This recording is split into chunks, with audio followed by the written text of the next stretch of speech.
So, I wanted to do a reaction to Spike Lee's adaptation of the film She's Gotta Have It, which was a Netflix original series, the first season, starring DeWanda Wise, Heather Headley, Lyric Bent. I'm sorry, I don't recall the other actors, principal supporting actors. So, apologies to the other two male actors who played her lovers. Um, It was so beautifully filmed, but we know that Spike Lee's reputation to capture us visually with the imagery of Brooklyn. And Brooklyn, of course, is my favorite borough. I was blessed to live there for 6 years in Bed-Stuy. This is not about me, but Spike Lee captured it wonderfully, which attracts so many people to Brooklyn, in my opinion.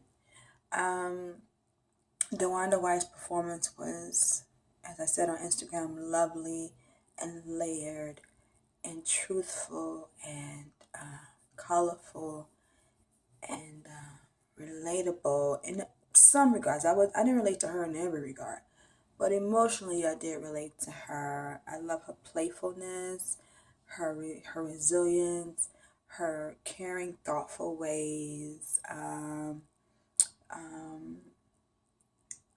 her quirkiness at times. I thought that was really lovely. And she has such a beautiful face, beautiful features. I liked her sense of style. I love that she was a gifted painter and reflected, the world around her and what she wanted to communicate to the world, communicate about the essence of Black women in her painting. So I was very taken by that.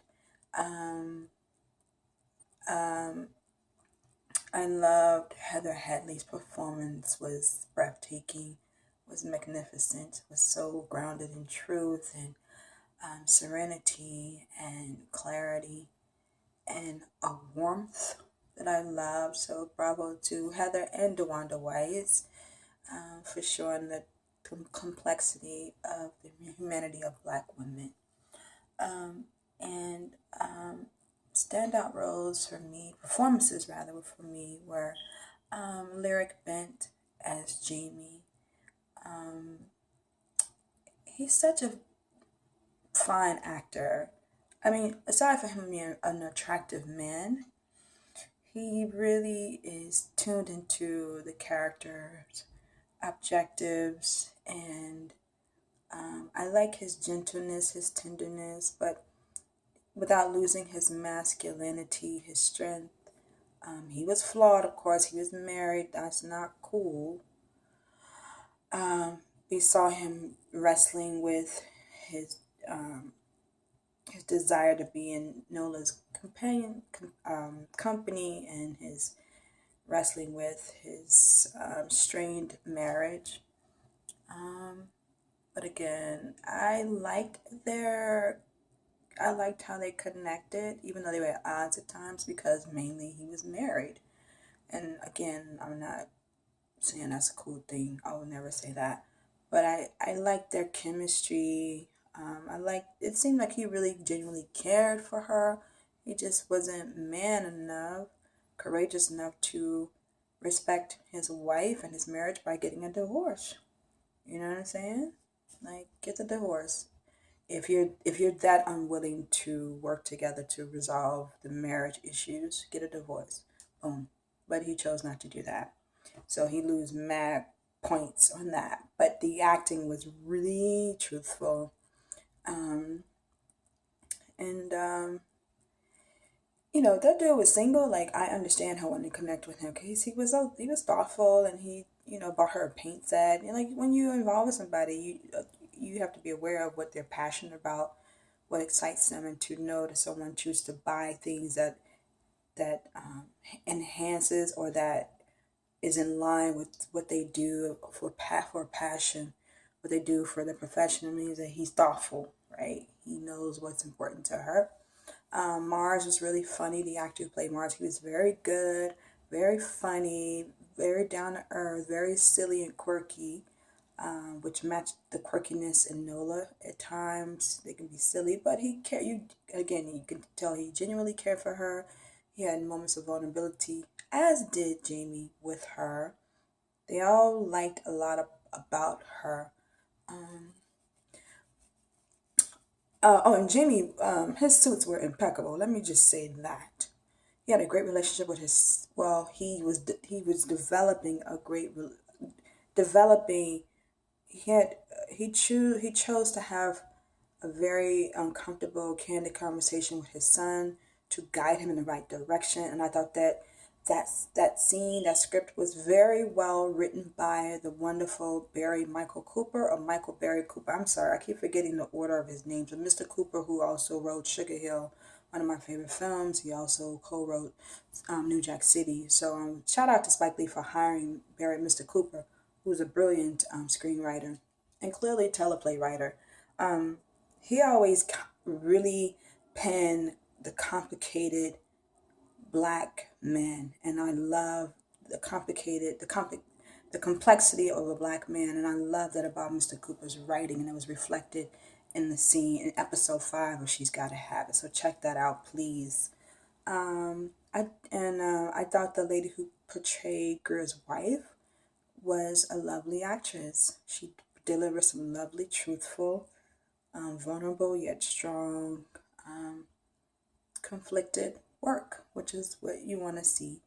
Um, the guy who portrayed Greer, um,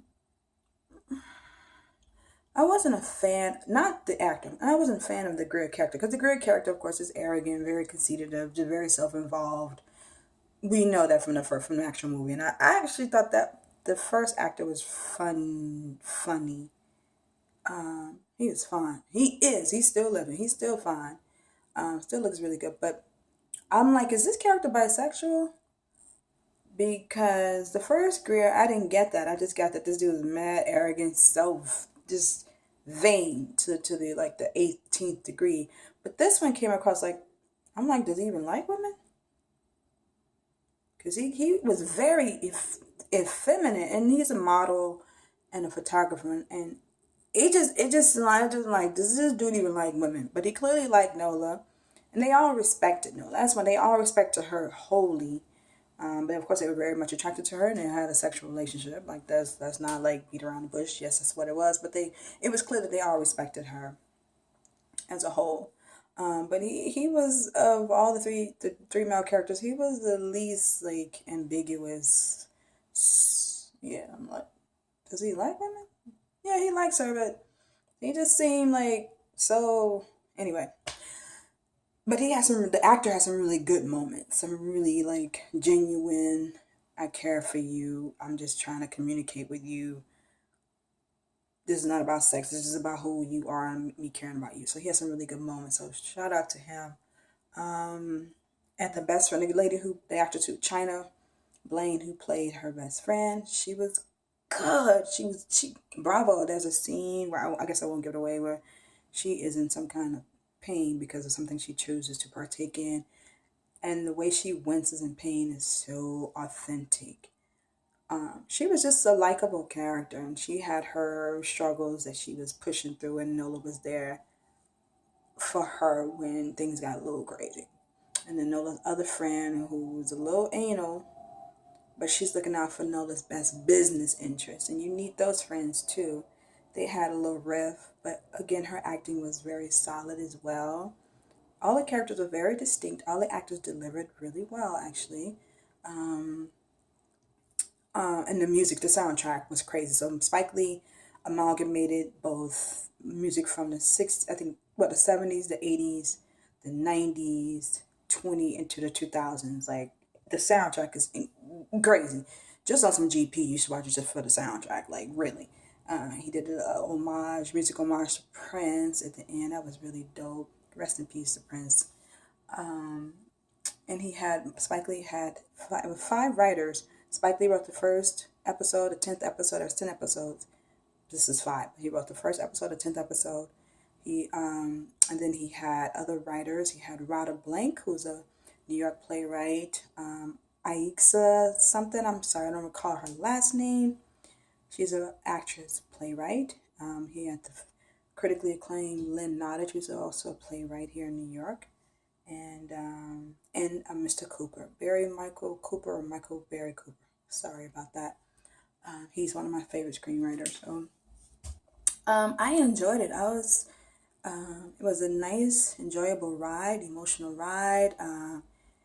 Nice Spike Lee, a nice little homage to Black people, prominent Black people who passed away in 2016. They had a great number of political commentary about gentrification, which I basically call colonialism. Gentrification dealt with street harassment, catcalling, stepping beyond your boundary when a woman doesn't want to talk to you. Like don't touch a woman. Just keep it moving. Say hello, how you doing, queen, and keep it moving. And don't put your hands on a woman if she's not inviting that, right?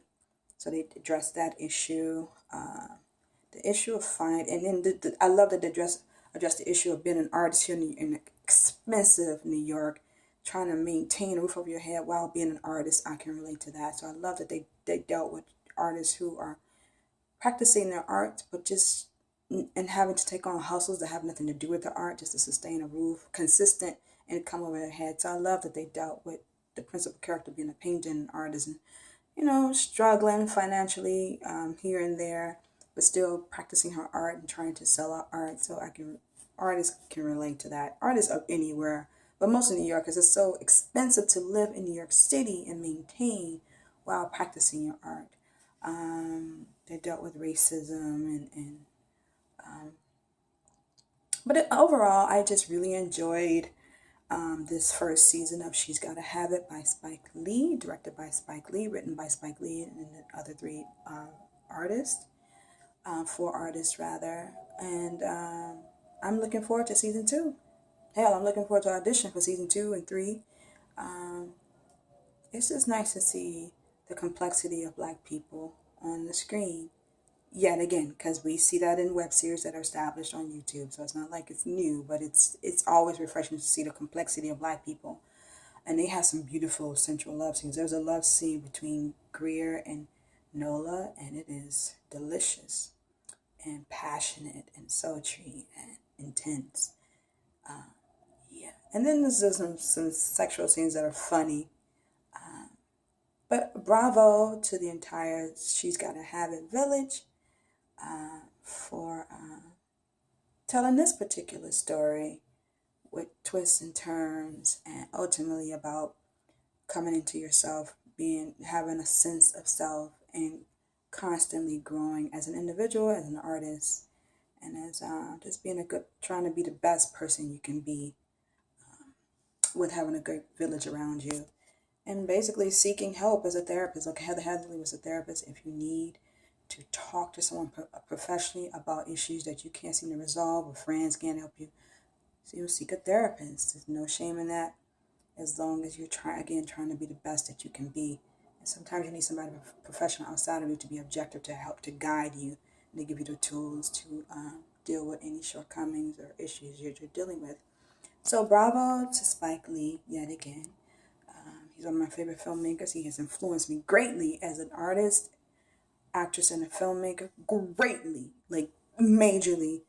And my two favorite films of Spike Lee are Malcolm X, of course. And my favorite original screenplay by Spike Lee is Mo Better Blues, baby, because Mo Better makes it Mo Better. Peace, Chinese.